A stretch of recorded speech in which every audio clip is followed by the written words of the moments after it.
Hello, Andrea. I'm really looking forward to going through your photos in this portfolio review. Now, first of all, on your first picture, you chose black and white. And for this type of image, I think it was a really wise idea. Mainly because what happens with black and white is it reduces the viewer's options. When there's a lot of color, like in this picture, maybe the grass was green, or maybe it was golden and you had green trees in the back.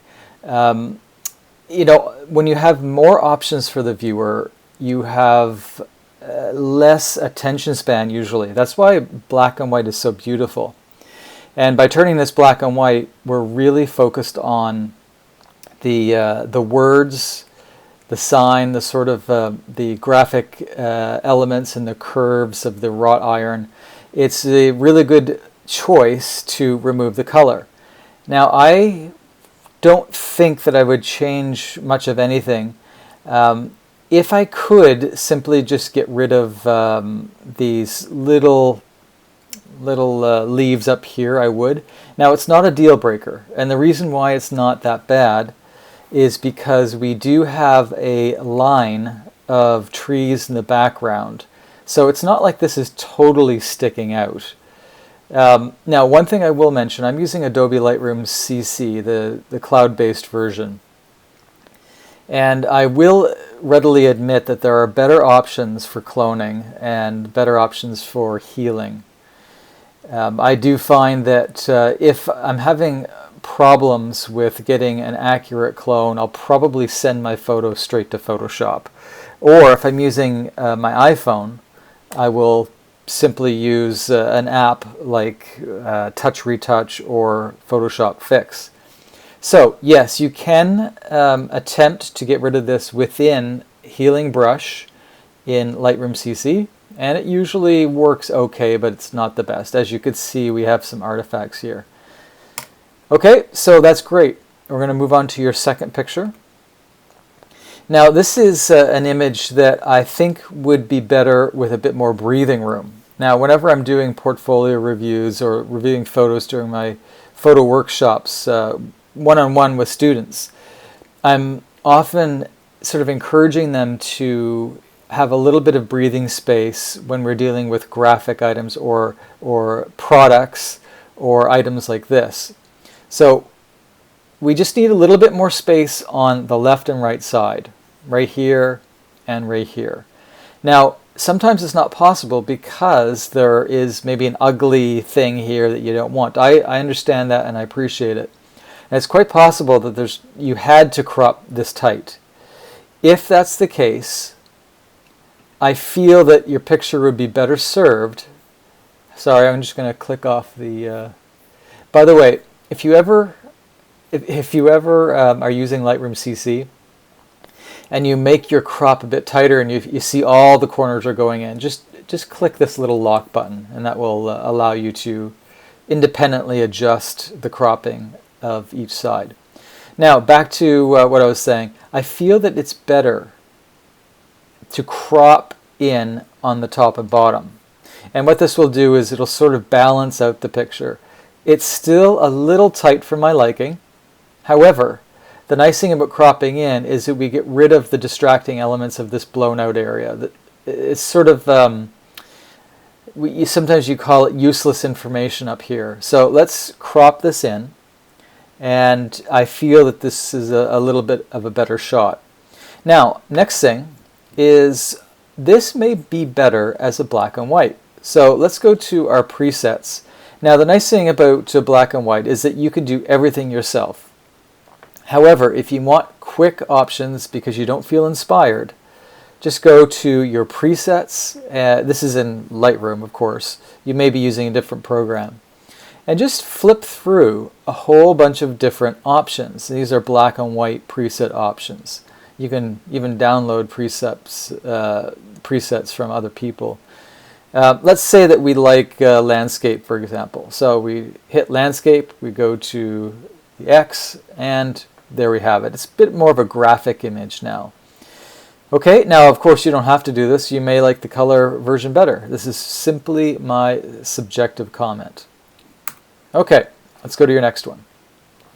Now this type of shot is always really interesting because the passage of time is very metaphoric. There's always a story to be told. Plus, a lot of these old scenes from farmlands are disappearing, and it's really good idea to photograph them before they're gone entirely. I would suggest for you to go to your crop tool, and for this picture, I would crop right about here. Now, I'm going to tell you why. First of all, we don't really need to see the posts down here. Now, I love seeing posts from an old farm fence. However, I like to see the full fence if we're going to keep it in the frame. So we don't really have it in frame, so we're just going to get rid of it. Now, you may ask, why did you settle on this type of cropping? Well, there's a natural reason. One is, take a look at the background where we have the area where the trees sort of touch the field. Okay, that's good. Also, interestingly enough, there is a line that goes along the house that is almost at the same height, as it were, of the horizon line over there.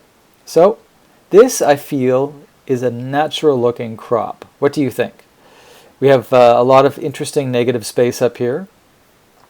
And this, of course, is highly debatable, this crop, but I feel that it's the best. Of course, you may think otherwise, and other photographers may have different crops. Okay, so I also feel that this may be better as a black and white. So under color, we can just go to black and white, and we can use the black and white mixer. You can adjust oranges. Do you see how that changes things when you do selective color adjustments? This is green. This is where you can adjust your black and white mix any way you want. Now, not all editing software has this. Quite a few do. However, again, if you want to just make it quick and easy, you would go to presets and then play around with the black and white presets until you get the look that you like. So, for example, I may like, let's take a look here. Well, infrared may be interesting simply because it brings up the greens of or the oranges of the grass. Let's go with infrared, and we'll just click out of presets, and there we have it. What do you think? I think it looks pretty good. Okay, now I really like this shot. Really good work. Now, one interesting thing about images that seem to be pointing in a certain direction. If I was to ask you, is the energy or the flow of this picture going from left to right or right to left? What would you respond? So, for example, for me, I see the flow of this picture going from left to right. Now, why is that? I will show you. I'll go to the crop tool. I'm going to bring this in. And watch what happens when I put the rule of thirds vertical line onto the grain elevator. I think it's a grain elevator. Correct me if I'm wrong.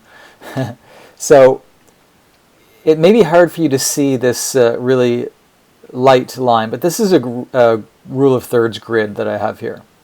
And I'm going to place it onto the grain elevator. Now the next thing is I'm going to adjust my bottom crop so that the intersecting point of the lower horizontal rule of third and the left vertical rule of third line intersects pretty much in the middle of the grain elevator. This is strategic, and it's classic compositional theory. Again, you don't have to follow this, but as long as you learn the compositional rules, afterward you can freely break them, but it's really important to learn them first. Now in this picture, the grain elevator is sort of pointing in this direction, from left to right, and that's why we afford or give it more space in front than behind. It's almost like pretending that this is either an animal or a person or a portrait. and the person or animal is looking in this direction. So we have more space over here. Okay, so we really love negative space. It's not perfectly negative space, but it's an example of it. We don't mind all of the clouds and all of the sky. This looks really good. So let's accept this crop. And what do you think? Now let's go back to the original. This is the original, and this is the crop. Do you feel that this is a little bit tighter and maybe a little bit more powerful of a composition? If so, then great. And after you get to those sort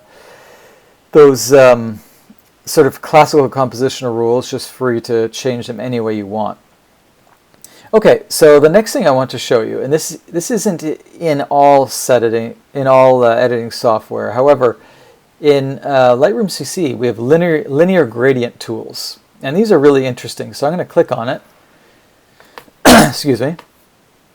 And I'm going to go down to the bottom, and I'm going to scroll upward. You can do this with your mouse or your trackpad.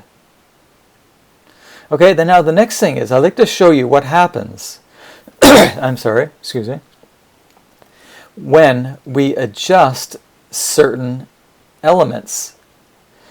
Now, do you see how the grass has got more orange? And this is because this linear gradient is only adjusting that which is down here in this area. Let's try tint. Okay, add a little bit more temperature. Maybe a little bit more saturation.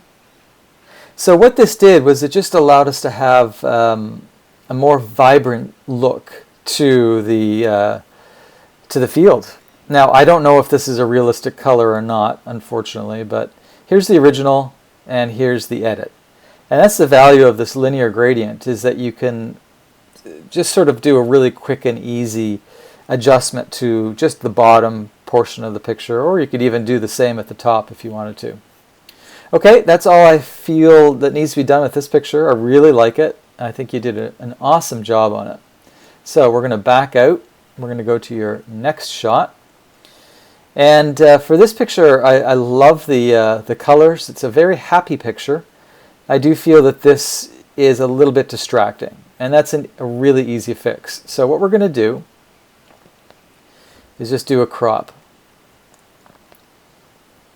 Now the crop is strategic. I know it's really hard to see the horizontal rule of thirds line, but anyway, it goes along here, and the horizontal rule of thirds line for the top goes here, and we have two verticals. Now you may say, well, yeah, that's good. It gets rid of that sort of offending out of focus branch, but then you lose a lot of resolution. I understand, and I agree. However, with regards to the quality of image sensors these days, even in iPhones or certain Androids, even if you do crop, your picture has been made better, and really most of the time photos live on the internet or on your screen anyway. You know, what percentage of pictures do you really print out and put on your wall? I would really suggest that even though we cropped this bottom part out, we are not really sacrificing all that much when it comes to print quality. Okay, also there's a little spot up here, and we're just going to crop that out. So let's give that a try. And now I feel that we have a good sort of traditional composition where the bottom third is the background green grass, the top third is the background blue sky. Okay, nicely done. Now I'm just going to check the images here. And that looks it.